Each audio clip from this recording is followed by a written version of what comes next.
Bueno, buenos días, buenas tardes, buenas noches, dependiendo de cuándo estén mirando este video. Eh, Claramente la clase del día de hoy, que sería martes 17 de noviembre, es una clase que está grabada, como yo les había comentado. Estas tres últimas clases que quedan de la unidad número 4, me parecía mejor hacerlas asincrónicas, porque tenemos una serie de gráficos, algunas cosas por ahí para ver que están interesantes, y también porque es necesario ir con distintas alternativas, que no siempre sean una clase sincrónica en vivo, algunas están buenas que sean asincrónicas, así que no hay problema. La clase del día de hoy, bueno, la estoy grabando básicamente ahora. La clase del día miércoles 18, o sea, esta es la clase del martes, claramente hoy no es martes. La clase del día de martes es esta. La clase del día del miércoles, del día miércoles, perdón, que es la de mañana, y la clase del próximo martes, son dos clases que las iba a grabar de nuevo, pero las tengo grabadas también, no hechas vivos, sino grabadas del cuatrimestre pasado. La verdad que estoy que para repetir más o menos lo mismo, voy a poner esas clases. Las escuché, las miré y estaban bien. Hay un par de datos nada más que les comento ahora como para que vean. Bueno, algunas clases dicen nos vemos mañana, nos encontramos mañana, bueno, eso claramente no se da. Y después cuando hablo del práctico de indicadores, que digo el jueves van a tener el práctico de indicadores, claramente va a ser el jueves de la semana que viene. Y cuando hablo que van a tener el práctico con Germán, es que porque bueno, el profe de práctico será Germán en el primer cuatrimestre, y en el segundo cuatrimestre ese práctico lo hago. Es el mismo práctico, de todas formas. Hay unas modificaciones con los números, pero bien, es el mismo práctico. Y después, por otro lado, cuando vayan a ver el práctico de indicadores, yo voy a establecer como línea de pobreza los números de Argentina de abril, porque en el medio hubo como una especie de desfiole con algunos números, entonces tomé el número de abril, los números de abril para hablar de línea de pobreza y línea de indigencia. De todas formas, podría estar tomando ahora los números de octubre, pueden llegar a estar, o si no los números de septiembre, pero también esa situación de esos números lo van a trabajar en el práctico, porque en el práctico van a agarrar esos números, los van a trabajar, es algo bastante práctico realmente. Así que haciendo esas salvedades, que igual se las voy a comentar en un rato en Moodle, así que se van a dar cuenta cuando estoy haciendo esta clase, porque en un rato se las voy a comentar por Moodle algunas cuestiones que tienen que revisar. Así que nada, el resto, si hay alguna situación no prevista además, nosotros la vamos a avisar. Conmigo nos vamos a ver de nuevo cara a cara el martes, el miércoles de la semana que viene, que tenemos el repaso general, la cual va a ser también interesante, es el repaso antes del parcial, y va a ser interesante para revisar algunas cosas ahora sí cara a cara en este momento. ¿Sí? Así que la clase de martes y miércoles de esta semana están grabadas, y la del martes de la semana que viene también. ¿Sí? Después volvemos otra vez a la presencialidad con el repaso general y con las clases que nos quedan de la unidad número 5 y algunas cuestiones esenciales para que ustedes sepan cómo va a ser el tercer parcial de la unidad número 5. Bien, dicho esto, vamos a empezar con la clase de hoy. Déjenme compartirle pantalla. Vamos a trabajar en la clase del día de hoy el tema de estrategia y estratificación, ¿sí? Es probable también que les suba ahora en un rato unos videos, o mañana mejor dicho, unos videos de la película Esperando la carroza. Si ustedes no vieron la película Esperando la carroza, se las recomiendo un montón, más allá de que es un clásico del cine argentino, se relaciona mucho con parte, ¿no?, de esa película, con lo que significa los conceptos de estructura y de estratificación que vamos a trabajar nosotros. Por eso les voy a subir algunos extractos, pero que los tengo divididos para que los vean. ¿Sí? Y vamos a comenzar con estos dos puntos esenciales, estos dos temas esenciales de la sociología, porque tanto el concepto de estructura como el de estratificación son dos conceptos centrales en el desarrollo de las teorías sociológicas. ¿Sí? Para eso vamos a hacernos una serie de preguntas que en general los sociólogos se realizan, y las sociólogas también, vinculados a estos temas, que son: ¿por qué son más ricos o poderosos algunos grupos que otros en una sociedad? ¿Qué grado de desigualdad hay en las sociedades modernas? ¿Y por qué perdura hoy en día la pobreza en los países ricos? ¿No? Algunas preguntas que tendríamos que encontrarle la solución. Claramente, en este caso, es donde intervienen los estudios vinculados con las desigualdades, que es un punto de esencial importancia para la sociología. ¿Sí? ¿Qué nos estamos preguntando en el caso de las desigualdades? ¿Por qué los recursos materiales a los que tienen acceso la gente determina en gran parte su vida. Eso lo sabemos, que la determinación de gran parte de nuestra vida tiene que ver con el manejo de ciertos recursos materiales, ¿sí? Es evidente que desde nuestro nacimiento nosotros estamos dotados de manera diferente de ciertas cuestiones. No todos tenemos ni todas la misma salud, no todos ni todas tenemos la misma fuerza o el mismo coeficiente intelectual, ¿sí?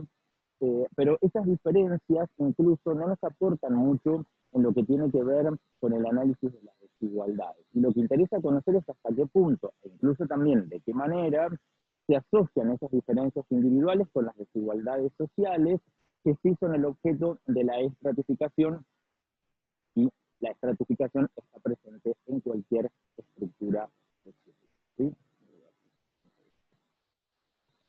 Bien, desde la estratificación social, decía entonces, la sociología lo que intenta es estudiar las desigualdades sociales. ¿Qué quiere decir estudiar las desigualdades sociales? Bueno, quiere decir básicamente estudiar la distribución desigual de bienes y servicios, de derechos y de obligaciones también, de poder y prestigio, considerando siempre que estos son todos atributos de posesiones de la sociedad y no son atributos individuales. Pero aunque son de posesión de la sociedad, hay sí una desigualdad en ellos, en las distintas personas, ¿sí? Eh, por eso que la estratificación social se define como ese proceso por medio del cual una sociedad determinada queda dividida en lo que llamamos distintos estratos. Estrato viene de la geología, no viene de las ciencias sociales, y hace alusión a los distintos estratos que tiene la Tierra. Yo no conozco mucho de este tema, pero vieron que hay una parte donde uno puede ver arcilla, no sé, tierras más negras, zonas rocosas, cada uno para ser estudiado en la geología se lo denomina como estrato, y bueno, la sociología también habla de esa estratificación social. Quiere decir que en la sociedad hay distintos niveles, ¿sí?, que van a tener un nombre especial, depende de qué se tome para poder estratificar a esa sociedad, pero claramente lo que van a considerar es que cada uno de esos estratos, que pueden ser clases, porque nosotros tenemos una sociedad estratificada en clases, van a tener diferentes grados de prestigio, de poder y de propiedad. Es decir, las personas que forman parte de esos estratos van a tener distintos grados de prestigio, de propiedad y de poder. Entonces, recordamos que, perdón, que la estratificación social entonces es muy interesante para el estudio de las desigualdades. Nosotros hasta el cuatrimestre pasado estábamos trabajando también un texto de desigualdad, de un libro de Kessler. En este segundo cuatrimestre yo decidí sacar dos textos, uno que es el texto de desigualdad y creo que el texto de vulnerabilidad también, sobre todo porque, bueno, tuvimos que ajustar los tiempos por los cursados, entonces ese tema nos quedó afuera. Por eso me van a escuchar a mí hablar de desigualdad o decir en alguna de las clases que ya están grabadas, esto lo vamos a ver con desigualdad, no se va a ver, pero quédense tranquilos, digo que cuando vas a hacer el examen final, para que ellos se tengan que rendir el examen final, esos temas no se van a tocar, porque claramente ustedes tienen que rendir con lo que se vio, no se les puede agregar ni sacar, ustedes rinden con lo que se vio, por lo cual, cuando ustedes vengan a rendir un examen de sociología conmigo, no van a tener preguntas acerca de desigualdad en función de lo que veíamos en ese texto. Sí podemos tener preguntas de desigualdad porque acá estamos trabajando cuestiones de desigualdad. Bien, pueden distinguirse más o menos 4 sistemas de estratificación social a lo largo de la historia, y no necesariamente es que para cada momento de la historia hubo uno, sino que en algunos momentos pudimos encontrar a más de unos puntos, ¿sí? Y eso sí es lo que viene aquí.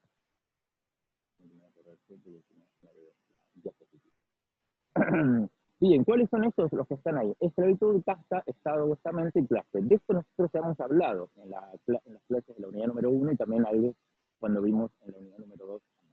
En el caso de la esclavitud, claramente es la forma extrema de desigualdad, porque en estas sociedades hay individuos que tienen como propiedad a otros individuos. Durante los siglos XVIII y XIX, sobre todo, los esclavos fueron muy utilizados, hablando más de sociedades contemporáneas, ¿sí? Casi exclusivamente para un trabajo de plantación, en cambio, sobre todo en los hombres, y de sirvientas domésticas en las mujeres, aunque también había mujeres en la plantación y también hombres, perdón, en el servicio doméstico. Por otro lado, otro sistema que tenemos es el de la casta, que se asocia en general con las culturas del subcontinente indio. De todos modos, El término no proviene de la India, sino que proviene del portugués, y casta en portugués significa raza o estirpe pura.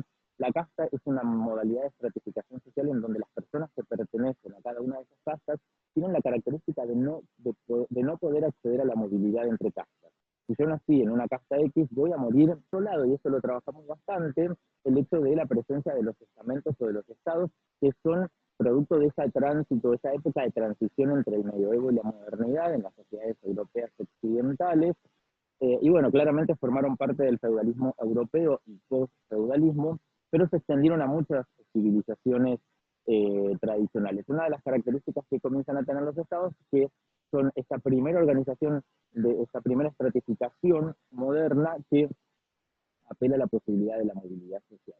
Acá entran en juego sobre todo el poder económico de los burgueses y el poder político de la nobleza. Por eso ahí se comienza a dar un poco la movilidad entre los estamentos o los estados. Es lo mismo la denominación. Y por último tenemos la estratificación que quizás nosotros más conocemos porque es la que vivimos, que es la estratificación en clases, y podemos diferenciar algunas cuestiones que la hacen distinta al resto de las posibilidades de estratificación. Por un lado, las clases no se establecen mediante una disposición jurídica, mediante un nacimiento o mediante alguna cuestión religiosa, y sí es cierto que uno hereda la clase, pero como una de las características centrales es la movilidad dentro de las clases, la herencia de esa clase no es lo mismo que la herencia de la casta, ¿sí? Porque voy a tener la posibilidad de moverme, tanto para arriba como para abajo. Hay que tener en cuenta eso también. El segundo punto interesante es que la clase de un individuo es adquirida, es lo que les estaba diciendo recién, se recibe por el nacimiento de una casta, pero uno puede modificar de la misma porque es frecuente esta movilidad. Y el punto número 3 es que las clases se basan en diferencias económicas, ¿sí? Que existen entre distintos grupos de individuos, y a su vez lo que diferencia a las distintas clases es la posesión y el control de los recursos materiales. Muchas de las cuestiones que tengan que ver con la pertenencia a una clase va a tener que ver con el poder adquisitivo, o por lo menos con la posesión y el control de los recursos materiales. Y eso va a dar cuenta, como hemos dicho en otras clases, de las características propias que tiene pertenecer a esa clase. Esto, en parte, también está explicitado en el texto de Weber que nosotros estuvimos viendo, y también lo explicamos un poco cuando vimos Marx, conciencia de clase y demás, ¿sí? Y ahí es interesante lo que dice, ¿no? Cuando se dice que una sociedad está estratificada, se está aludiendo a una característica de la estructura de esa sociedad, que es la división de la sociedad en grupos funcionales. Por otro lado, tenemos otro concepto clave, que es el concepto de estructura, que es de gran discusión en el ámbito de la sociología. Esa palabra, la palabra estructura, comienza a ser utilizada aproximadamente en el siglo XVI. Hasta ese momento, digo, en el ámbito por lo menos de las ciencias sociales que estaban surgiendo en ese momento, porque era una opción que hacía referencia sobre todo a la construcción de edificios, pero a partir del siglo XVI sí se emplea para denotar ciertas relaciones entre lo que constituye un todo, y por eso es que se utiliza en el ámbito de los estudios sociales. Por ejemplo, lo utilizó Hobbes, lo utilizó Spencer, e incluso Weber también va a hablar de estructura, asimilándolo a lo que nosotros vemos como el orden legítimo, ¿sí? De manera, en Comte también habíamos hablado de estática y dinámica, y ahí había algo de lo que hoy hablamos de cambio social y estructura también, ¿sí? Bien, ese concepto de estructura va a designar entonces a los elementos más estables de un sistema social, en oposición a los elementos que por ahí son un poco más variables. Refiere claramente a las relaciones que se establecen en los grupos dentro de las instituciones, pero también refiere a las instituciones como la estructura. Entonces habrá que tener en cuenta no solo la institución en sí, que puede ir variando en algunas cuestiones, pero la institución forma parte de la estructura porque continúa, y las relaciones de los grupos que forman parte de las distintas instituciones son otra de las cuestiones a estudiar cuando hablamos de estructura. Bien, bueno, hay después unas cosas más que estoy revisando en mis apuntes, donde dice, por ejemplo, que todos, en general, los grupos humanos poseen cierta estructura, y los miembros también están unidos o relacionados por ciertas instituciones, y de ahí surgen también una serie de relaciones. Entonces, ya teniendo como un breve espejo de lo que significa la estratificación y la estructura, vamos a analizar un poco la estructura argentina entre el 2013 y el 2013. Ustedes estuvieron viendo un video que les dejó Vanessa, donde salió una clase también de un poco, podemos decir, de historia social argentina desde el peronismo, aproximadamente desde la instalación del Estado benefactor hasta el gobierno de Carlos Saúl, y ahí vieron un poco también cómo fue todo ese paso de un Estado benefactor a un Estado neoliberal, de un Estado de bienestar al malestar del Estado, y una gran cantidad de cosas más que son muy interesantes para poder considerar lo que vamos a ver ahora. Eh, y piensen que con Vanessa llegamos más o menos hasta finalizar la década del 90 y nosotros vamos a retomar en el año 2003-2013. Retomando lo que les decía de Esperando la Carroza, ahí pueden encontrar a 4 familias que pertenecerían, que estarían estratificadas claramente y que pertenecerían a un estrato distinto dentro de la estructura general. Por eso es interesante para que lo vean, porque la estratificación también no es algo constante, y cómo podemos analizar la estratificación argentina de la década del 80, más o menos, que es cuando se hace la película Esperando la Carroza, igual que está también como mucho más enfatizadas las características, hoy por ahí podríamos considerar otras cuestiones. Pero bueno, vamos a trabajar este periodo que tiene una característica esencial, el periodo 2003-2013, sobre todo el periodo 2003, 2006, 2007, que es donde se va a dar, la verdad, una modificación muy interesante en la estratificación argentina, por eso es bueno estudiarla. Bien, algunas de las cosas que vamos a considerar entonces van a ser, por un lado, los rasgos morfológicos de la estructura de clases, y en ese sentido lo que vamos a ver en lo morfológico es el cambio de tamaño de las clases, cómo se van expandiendo también los grupos al interior y cómo algunos grupos que se encuentran en el límite, podemos decir, entre los sectores populares y las clases medias, pueden estar yendo y viniendo de una clase a otra. También vamos a revisar un poco qué pasó con las clases y su bienestar material. Cuando decimos con su bienestar material estamos viendo qué pasó con los niveles de ingreso, con la desigualdad y con la pobreza también, algunas de esas cuestiones las vamos a trabajar ahora. Y por último vamos a ver el tema de la movilidad social, ¿sí? Vinculado con la clasificación en clases. En Argentina, para todos estos estudios se utiliza una herramienta esencial que es la encuesta permanente de hogares o EPH. Yo les voy a dar, con uno de los videos que ya están filmados, grabados, les voy a mostrar, por eso es importante grabarlos, cómo está concepcionada la EPH, también vamos a ver censos, y vamos a ver cuáles son las preguntas, para qué se hacen y demás, por eso que les decía que es interesante grabar este tipo de clases. La realidad es que, hoy utilizamos mucho la palabra clase, la realidad también es que es difícil definir clases, ¿sí? Y lo que vamos a hacer es tomar la división tripartita que utiliza Gabriela Benza para esta clase de estratificación, que claramente, bueno, esto no lo hace Gabriela Benza, digo, estratificar en clases altas, clases medias y los sectores populares. Lo que sí hace Benza es unir a las clases distintos tipos de trabajo, ¿sí? Por las características que tengan. Uno está acostumbrado a decir que en la clase alta están los ricos, en la clase media están más o menos estamos todos, y en la clase de los sectores populares están los pobres, o las personas que se encuentran en situación de pobreza. Ahora, ¿qué quiere decir eso? Que tienen plata, que tenemos nosotros, no sé, algo como para poder subsistir, que podemos tener un nivel de vida aceptable, que no tenemos ninguna carencia, no tampoco tenemos manteca al techo, y la gente que se encuentra en situación de pobreza claramente tiene un menor acceso a los recursos. Ahora, lo que hace Gabriela Benza es ubicar en estos distintos sectores de clase a las personas en función del desempeño del trabajo que realicen, ¿sí? Por eso va a hablar de ocupaciones diversas, ¿sí? Si van a ser de carácter manual o no manual, y también por la cantidad de recursos que tengan en juego, perdón.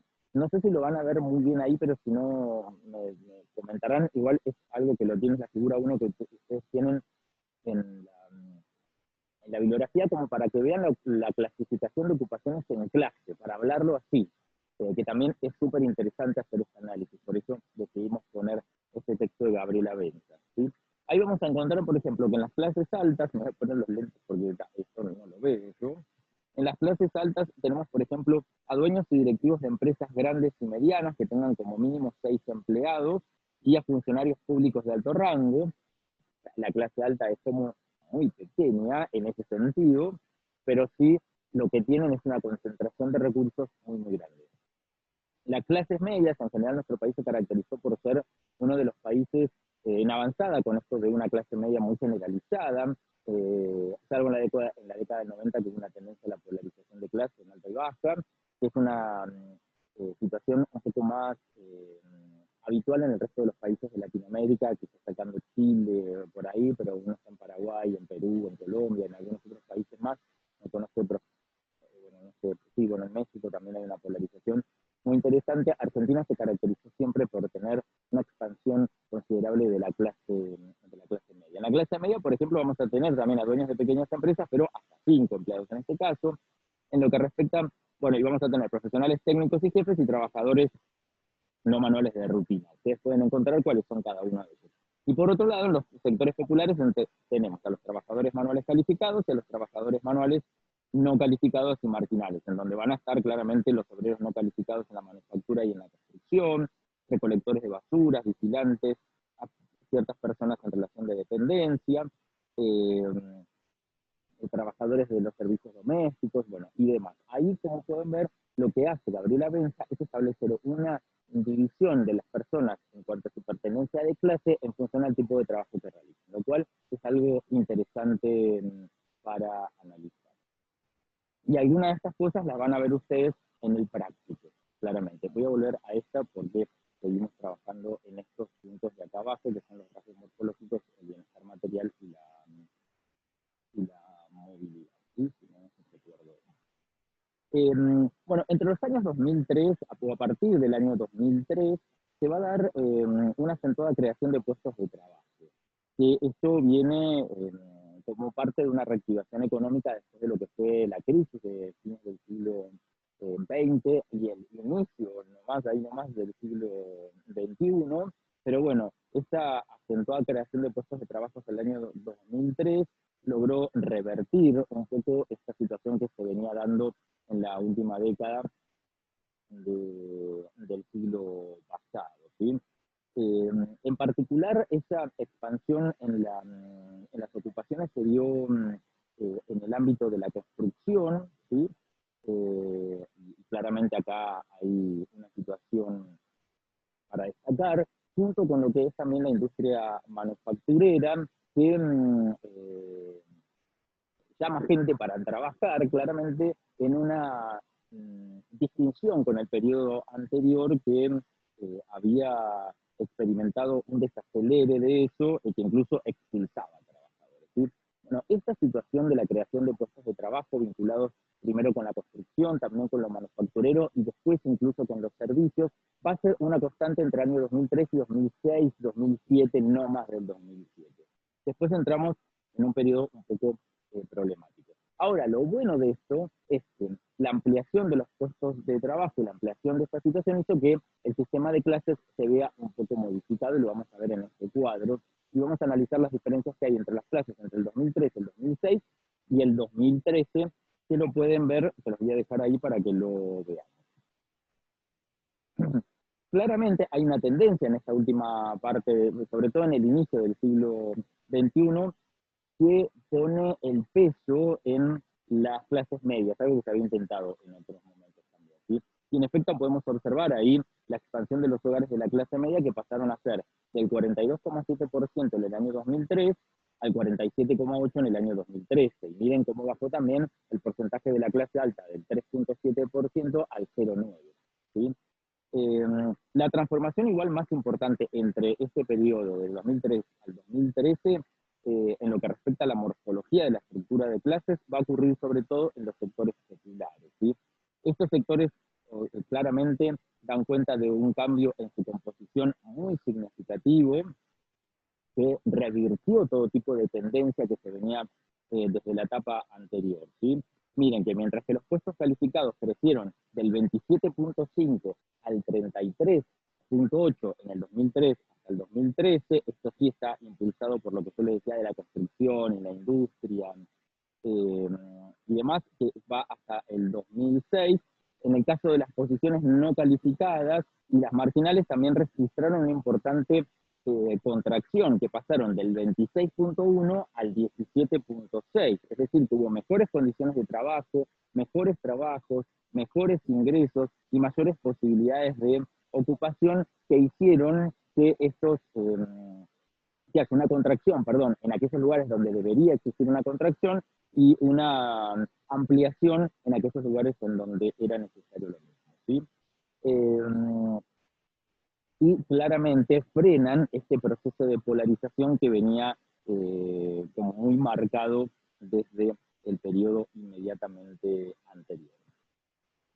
Bien, y se paso algunas cosas que ustedes la pueden ver, yo les voy haciendo un bosquejo bastante general para que no se haga tan tediosa la clase y después ustedes van y buscan lo esencial. También hubo otro sector que se vio bastante beneficiado en este periodo, que son los profesionales y técnicos de los servicios de la salud y de la educación, sobre todo el sector privado, los intermediarios culturales, los trabajadores de servicios dedicados a mejorar el desempeño empresarial, las investigaciones de mercado, los especialistas en industrias culturales. Bueno, esto se esparció bastante y creció a partir del año 2003.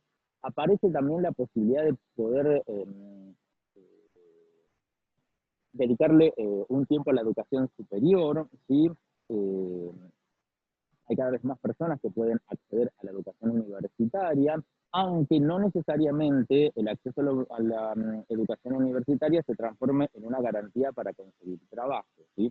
Eso no es así. Y por otro lado, otra de las cosas que es importante remarcar es que hay desigualdades geográficas en este proceso que marca Benza del 2003 al 2013, porque el crecimiento de las clases medias, si bien es bastante generalizado, por ejemplo, en el caso de la Patagonia, eso no sucede de esa forma. Y por otro lado, también podemos decir que en Cava, que es la ciudad autónoma de Buenos Aires, la clase media representaba, en el 2013, representaba el 69,9% de la población, y en el noroeste y en Formosa, por ejemplo, el 41,8%. Si bien hay una amplia cantidad de clase media, indiscutidamente la ciudad de Buenos Aires es la ciudad, fue o era la ciudad de la clase media. Igual eso no ha cambiado demasiado.